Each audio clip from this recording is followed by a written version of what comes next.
Assalamualaikum warahmatullahi wabarakatuh. Hai semuanya, perkenalkan nama saya Argenta Diansyah Pradana, mahasiswa dari Universitas Muhammadiyah Sidoarjo dari Prodi Ilmu Komunikasi. Di sini saya akan menjelaskan tentang teori manajemen privasi komunikasi atau yang disebut Communication Privacy Management. Evolusi teori manajemen privasi komunikasi. 30 tahun yang lalu, Petronio dan rekan-rekannya menerbitkan beberapa penelitian yang menguraikan prinsip-prinsip di mana pada akhirnya akan menjadi dari CPM. Misalnya Petronio dan Martin tahun 1986 dan Petronio, Martin dan Littlefield tahun 1984. Petronio dan teman-temannya mencatat maka pria dan wanita memiliki kriteria yang berbeda untuk menilai kapan mereka harus terbuka dan kapan mereka harus terdiam. Gagasan perbedaan gender dan konsep pengungkapan ketika aturan diatur sekarang ini adalah bagian teori CPM. Pada waktu itu, teori memiliki batas-batas yang lebih terbatas pada tahun 1991. Teori Petronio lebih mengacu pada teori mikro atau mikroteori karena batas-batasnya terdapat pada manajemen privasi dalam dua pernikahan. Teori Petronio sekarang mengacu pada CPM sebagai teori makro karena batas-batasnya mencakup berbagai macam hubungan interpersonal termasuk kelompok dan organisasi. Asumsi-asumsi CPM. Teori manajemen privasi komunikasi berakar pada asumsi tentang bagaimana orang berpikir dan berkomunikasi, sama halnya asumsi tentang sifat manusia.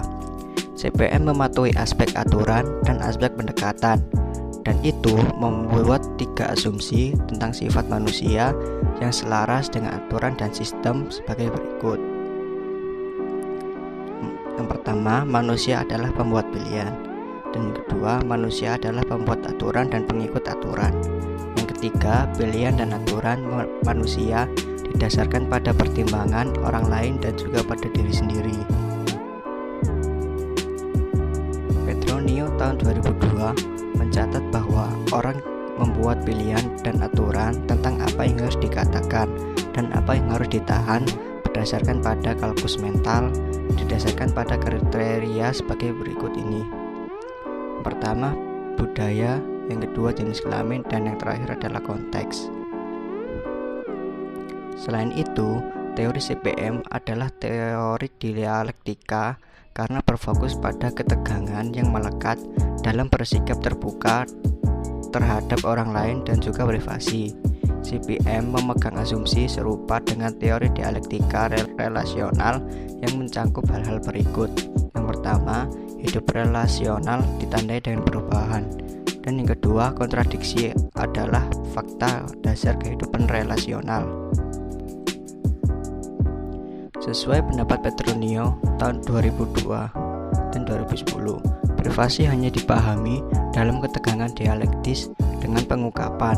Jika kita mengungkapkan segala sesuatu, kita tidak akan memiliki konsep privasi.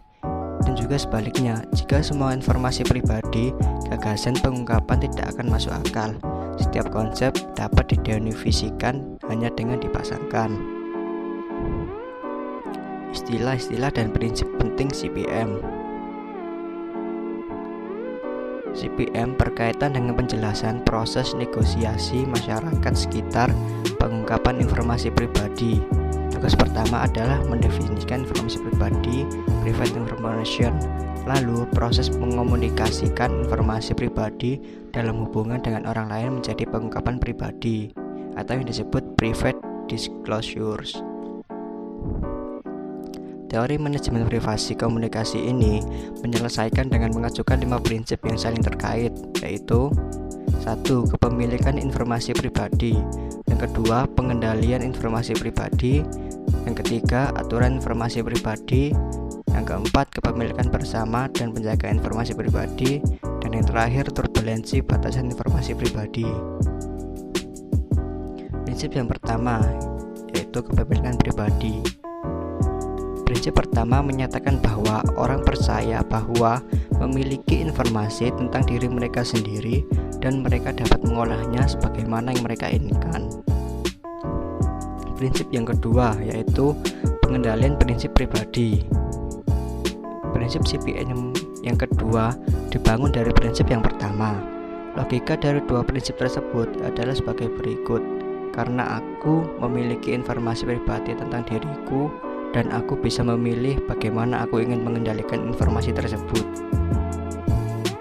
Prinsip ini memperkenalkan konsep batas-batas pribadi atau disebut private boundaries. CPM bergantung pada batas metafora, batas untuk memperjelas bahwa ada batas antara berada di publik dan bersikap pribadi. Batas dapat diatur, berbeda yang terkait dengan berbagai faktor, namun beberapa di antaranya sepenuhnya dalam kendali seseorang.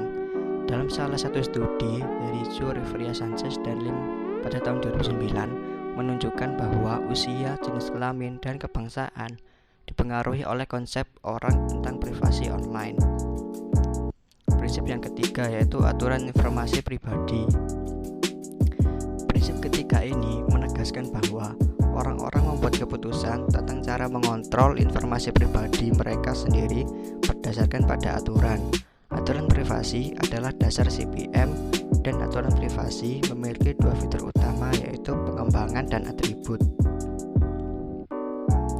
Teori CPM menyatakan bahwa 5 kriteria keputusan digunakan untuk mengembangkan aturan privasi seperti berikut.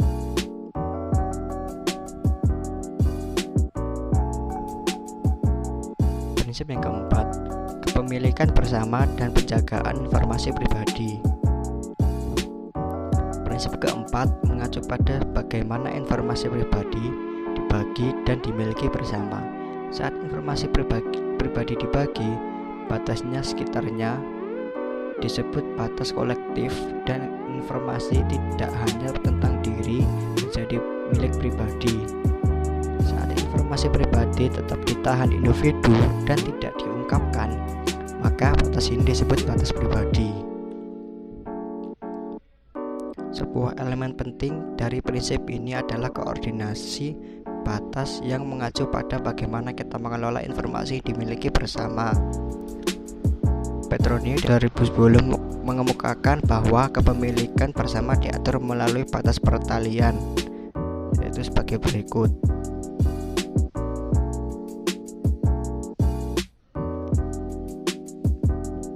Namun, batas-batas dinamis dan dapat disimpulkan ulang dari waktu ke waktu. Akhirnya, koordinasi batas dapat dicapai melalui permeabilitas dan yang mengacu pada beberapa banyak informasi dapat melewati batas.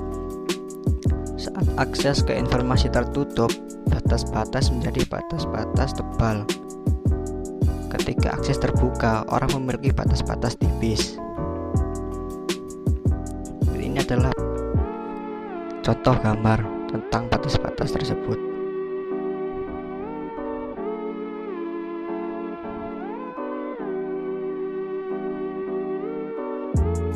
Prinsip yang kelima adalah turbulensi batas informasi privat. Prinsip kelima mengacu pada apa yang terjadi ketika aturan privasi dilanggar atau orang membuat kesalahan dalam memperlakukannya. Turbulensi batas atau boundary turbulence ada ketika aturan koordinasi batas tidak jelas atau ketika harapan masyarakat terjadi konflik dengan satu manajemen privasi sama yang lain. Turbulensi batas dapat terjadi karena sejumlah alasan yang berbeda. Dalam beberapa kasus, turbulensi dihasilkan dari apa yang Petronio tahun 2010 sebut bahwa batas-batas kabur, di mana berarti terdapat batas-batas yang ambigu. Sekian dari saya menjelaskan. Apabila ada salah kata atau yang kurang, mohon dimaafkan. Assalamualaikum warahmatullahi wabarakatuh.